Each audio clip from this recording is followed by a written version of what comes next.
Hi, this is Alison, and today is the first follow-up of my video that I made last week, which was all about shamanic healing. What is a shaman?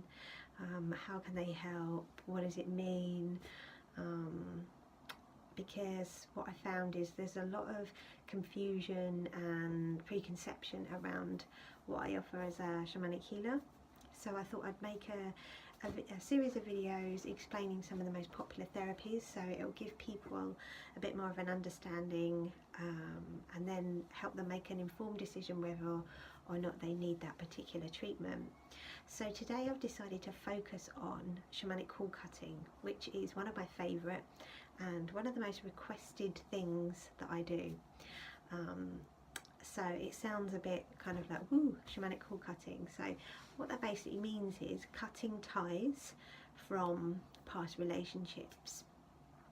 And I'm just going to tell you why we need to do that and what it means for the person and what the procedure involves.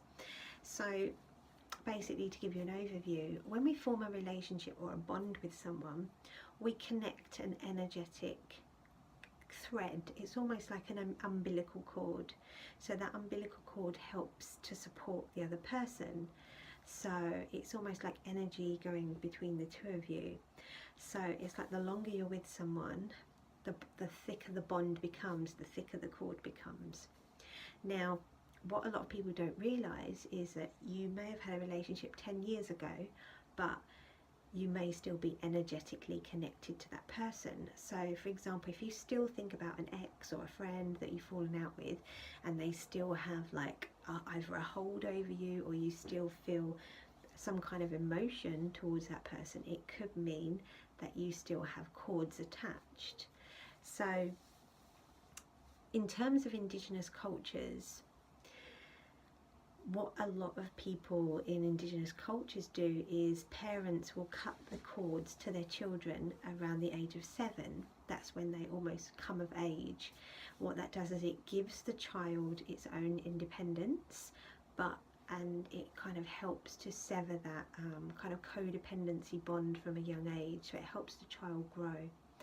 So we don't realise a lot of the time that we have these bonds to people.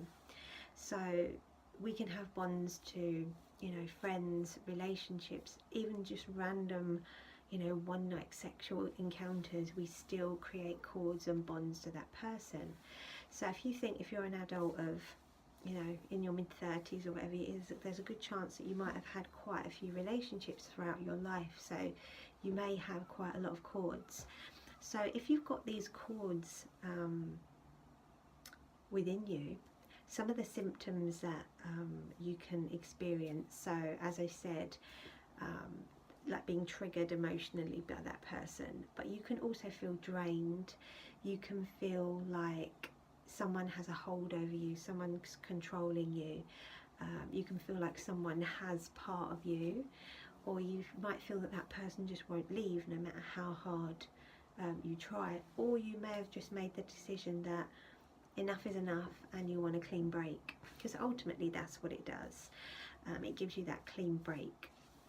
So what the procedure involves, so basically it involves a quick meditation, a quick body scan by myself, and then what I do is I locate the cord. We find out who we think the cords come from.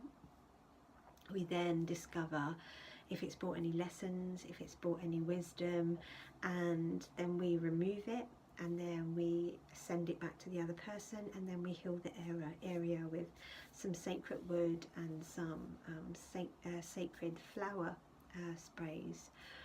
And what that does is it will cut that sever, so that person's energy will go back to them and your energy will go back to you.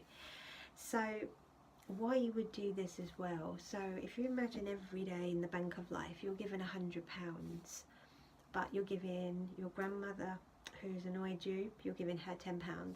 You're giving your sister, who you just had a massive fight with, she's got £30. Your boss has got £40, your partner has got £20. That leaves you with virtually nothing, but the bank of life dictates that you absolutely have to have £100 to thrive. So what happens over time is that you can get depressed, you can get low energy, exhaustion, and just feeling really ungrounded. So the quicker you can cut cords to people, the better your relationship will be. And it doesn't even have to mean that you've fallen out with that person. You might just think, well, this is a bit too intense, you know, I need to shift the dynamics, because that's what cutting cords does. It doesn't always mean the end of a relationship, it just helps to remove some of that enmeshment, so you can be them, you can be you and they can be them. So the whole procedure can take up to about an hour. For some people it's quite emotionally draining. Some people might experience grief, some people might experience happiness, some people may experience loss. What a lot of people experience is, if the person is still around, that is very common for that person to try and get in contact once the cords have been cut, because they feel that energetic connection has gone. So it's like, oh, where's my energy source? I have to get it back. So yeah, that's the procedure. I think it's really important, and I think it's not very well known, and I think that everyone could benefit from cutting some cords in their life from at least a few people. But yeah, so that's it, and if anyone has any questions, please feel free to drop them below. If you would like to experience cord cutting, I work at Pro Health Therapy in Maidstone, and I also work from home, so send me a private message and I will see what I can do for you. Thanks very much for watching, and I will catch up with you soon.